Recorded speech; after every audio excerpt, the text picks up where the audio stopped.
안녕하세요, 김진짜입니다. 맨유의 안토니 선수가 지난 10월 유로파리그 셰리프전에서 일명 안토니 스핀을 선보였습니다. 이게 공 오면 이렇게 빙빙 도는 거예요. 근데 이날 무려 2바퀴를 돌아버렸어. 자, 경기가 끝나고 이 장면이 수많은 논란을 야기했습니다. 반응은 각양각색이었어요. 우와, 개 쓸데없다, 뭐 이런 사람도 있고 반론을 제기하는 사람들도 있었습니다. 자, 그래서 오늘은 안토니가 언뜻 보면 쓰잘데기 없는 이 턴을 도대체 왜 하는지 알아보겠습니다. 알았을까? 안토니 스핀. 자, 일단 이 안토니 스핀이 어떤 건지 자세히 설명 들어갑니다. 공이 이렇게 오면 인사이드로 스무스하게 받아서 그대로 도는 거예요. 이렇게 어려울 거 없어 보이는데 해보니까 쉽지가 않아. 이게 인사이드의 감각도 섬세해야 되고 디딤발의 밸런스도 좋아야 됩니다. 자, 안토니는 이렇게 반 바퀴 돌 때도 있고 한 바퀴 돌 때도 있고 2바퀴 이상 돌아버릴 때도 있습니다. 너무 많이 돌면 좀 어지러울 것 같아. 반응. 맨유의 레전드 스콜스는 이런 말을 했죠. 어이가 없네요. 도대체 무슨 생각을 하는 거죠? 그리고 옛날에 레스터 시티에서 뛰었고 BBC에서 논평하는 로비 세비지 딱 한마디 했습니다. 창피합니다. 자, 그리고 맨유의 감독인 테나의 반응은 다음과 같았습니다. 안토니가 볼을 잃지 않고 상대를 끌어들인다면, 그러니까 경기에 도움이 된다면 그런 기술을 써도 좋죠. 하지만 아무런 목적 없이 그냥 보여주기 위한 기술이라면 그에게 이야기해서 바로 잡을 것입니다. 실용성. 자, 방금 말씀드렸듯이 테나 감독은 이 기술의 실용성에 주목을 하고 있습니다. 그러면 과연 이 안토니 스핀은 실용적일까요? 축구하는데 쓸모가 있을까요? 몇 가지 있습니다. 자, 먼저 첫 번째, 동료가 패스한 볼을 더 잘 받아놓을 수 있게 되죠. 자, 예를 들어서 저렇게 오는 볼을 그냥 이렇게 인사이드로 받아놓거나 아니면 뒷발 인사이드로 받아놓을 때는 잘못해서 트래핑이 길 수 있어요. 그러면 이렇게 뺏기게 된단 말이죠. 하지만 안토니는 볼이 오면 스핀하면서 공을 발에 착 붙여버리죠. 그리고 부드럽게 돌아서 원위치로 오는 거예요. 이러면 말 그대로 공이 발에 붙어있기 때문에 뺏길 위험이 없죠. 자, 그리고 또 다른 실용적인 측면은 뭐가 있냐, 이 스핀을 통해서 아닌 것 같을 때 실행 취소를 할 수가 있어요. 예를 들어서 볼이 이렇게 안토니한테 오는데 동료가 하프 스페이스로 침투를 한다? 그러면 이렇게 뒷발로 돌려놓으면 되거든요. 근데 이게 한번 통하고 나면 상대가 또 예측을 하겠죠. 다음번에 또 패스하려고 하면 미리 뒤로 처진다고 눈치 깐 거야. 그러면 안토니는 이 스핀을 통해서 볼을 릴리즈하지 않죠. 그러니까 그냥 패스했으면 뺏길 거를 실행 취소해서 안 뺏긴 거지. 자, 그리고 실용적인 측면이 또 있습니다. 상대 선수들에게 혼란을 줘요. 예를 들면 이런 겁니다. 방금 말씀드린 것처럼 안토니가 하프 스페이스 침투하는 동료 줄려다가 실행 취소를 했어. 그리고 나서 그 뒤에 있던 동료가 다시 침투를 하면 이렇게 싹 넣어가지고 찬스 만드는 그런 장면들이 있거든요. 자, 이게 어떻게 가능하냐, 일단 안토니가 처음에 이렇게 주는 척 하면서 상대 왼쪽 풀백을 이렇게 움직이죠. 그러니까 제자리에서 벗어나게 한 거예요. 그러면서 여기 사이 공간을 넓게 만든 겁니다. 이렇게 되면 하프 스페이스로 패스 넣기가 더 수월하죠. 그리고 이런 측면도 생각해 봐야 돼요. 안토니가 막 이상하게 도니까 이 상대 미드필더가 쟤 뭐 하는 거야? 이러면서 멍하니 봐요. 시선을 다 뺏긴 거지. 그래서 자기 뒤로 이렇게 침투하는 선수를 체크할 수가 없는 겁니다. 그래서 안토니가 요 패스를 싹 넣을 수 있는 거야. 그러니까 상대 선수를 제자리에서 벗어나게 함으로써 시선을 집중시킴으로써 혼란을 줄 수가 있다. 그리고 방금 말씀드린 장면을 생각해보면 요 스핀이 더 좋은 상황을 기다리는, 타이밍을 늦추는 그런 데 사용된다고 볼 수도 있을 것 같아요. 자, 이렇게 실용적인 측면이 좀 있긴 하지만 이 안토니 스핀은 기본적으로 화려한 기교입니다. 사람들의 시선을 집중시키는. 왜냐면은 이거는 진짜 말 그대로 도는 거잖아요. 우리가 다른 턴들을 생각해보면 크루이프의 크루이프 턴, 지단의 마르세유 턴, 헤버지의 지성 턴, 안느의 안느 턴들이 있죠. 근데 이 턴들은 다 상대를 제끼는데, 돌파하는데 활용되는 턴들이에요. 그리고 네이마르의 레인보우 플릭이나 호나우지뉴의 플립플랩도 실제 수비를 제끼는데 매우 유용하면서도 간지가 나니까 놀라운 거잖아요. 근데 요 스핀은 어떻게 보면 제끼는 것도 아니고 괜히 경기 템포 늦추는 것 같고 막 패스 타이밍 놓칠 것 같고 그렇잖아. 그러니까 요거는 진짜 그냥 보여주기 위한 기교에 가깝다는 거죠. 화려한 기교가 주는 장점. 자, 그런데 여러분, 이런 화려한 기교, 진짜 그냥 보여주기 위한 기술에도 좋은 점들이 있습니다. 먼저 첫 번째, 안토니 스스로에게 자신감을 심어줄 수 있어요. 왜냐면은 이게 안토니가 굉장히 어릴 때부터 하던 기술이거든요. 브라질 상파울루에 있을 때도 했고 전 소속팀인 아약스에서도 많이 했어요. 근데 지금은 맨유라는 거대한 구단에서 뛰고 있죠. 이제 이적한 지 반년 됐단 말이야. 아직 적응이 필요하죠. 근데 그 웅장하고 사람 많은 올드 트래포드에서 딱 뛰는데 내가 아주 어릴 때부터 했던 기술을 한 바퀴 해, 아니 2바퀴 해, 그러면 어떤 느낌이 들겠어요? 내가 옛날에 공 찼던 그 동네 같지 않겠어? 마음이 편안해지지. 자, 그리고 이 화려한 기교는 상대 선수를 심리적으로 자극시킬 수 있죠. 만약에 맨유가 이기고 있어. 근데 안토니가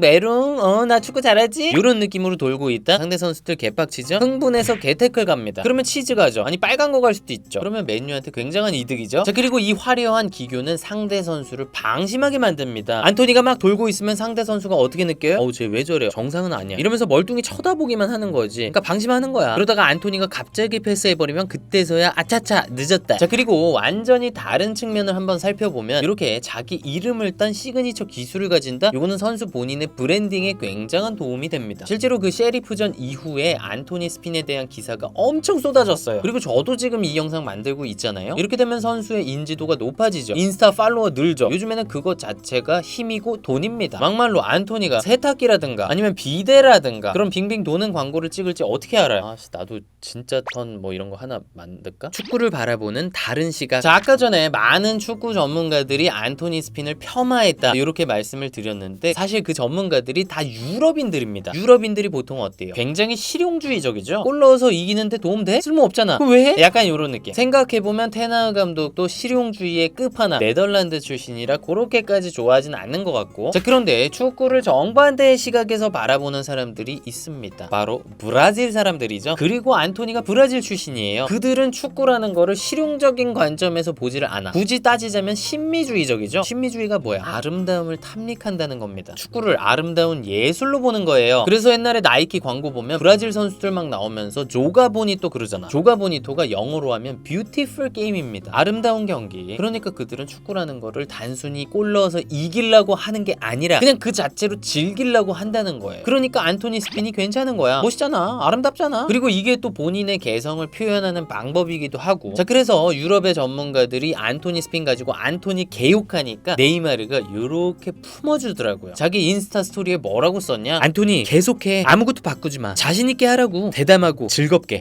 멋있다. 이게 브라질리언의 마음이죠. 근데 사실 네이마르가 안토니를 옹호하는 이유가 있습니다. 네이마르도 비슷한 일을 겪었었거든요. 옛날에 바르셀로나에서 뛸 때 레인보우 플릭이라고 일명 사포 있죠. 그걸 했는데 상대 선수들이 빡쳐가지고 막 다구리를 쳤어. 그러니까 네이마르 입장에서는 그냥 제끼려고 기술을 쓴 건데 상대 입장에서는 야, 니네가 이기고 있다고 우리 농락하냐? 요렇게 받아들인 거지. 그래서 빡친 거지. 그리고 리그왕에서는 더 웃겼어요. 사포를 했는데 막 심판이 와서 뭐라 그랬어. 네이마르, 너 사포하지 마. 상대를 존중하라고. 그래서 네이마르가 엄청 억울해했었거든요. 그러니까 요렇게나 유럽인들이랑 브라질리언들이랑 축구를 보는 시각이 다르다는 겁니다. 자, 그렇다면 안토니 본인은 이 논란들에 대해서 어떻게 생각할까요? 요런 얘기를 했습니다. 우리 브라질리언들은 우리의 기술로 유명하죠. 저는 저를 이 자리에 있게끔 한 이 기술을 결코 멈추지 않을 겁니다. 저는 이런 당당한 태도 좋은 것 같아요. 하긴 뭐 안토니가 어렸을 때 빈민가에서 막 깽단 형님들하고 축구하면서 자랐다고 하거든요. 그러니까 욕 좀 먹었다고 쫄지는 않을 것 같아. 자, 그리고 사실은 이런 화려한 기술이 또 새로운 축구 팬들을 만들어낼 수 있습니다. 왜냐면은 요즘 NBA가 쇼츠나 릴스 이런 짧은 영상들로 새로운 농구 팬들을 유입시키는데 굉장히 노력을 많이 하고 있거든요. 안토니 스핀 이거 쇼츠로 만들기 얼마나 좋아. 그리고 댓글에 친구 태그하기도 얼마나 좋아. 야,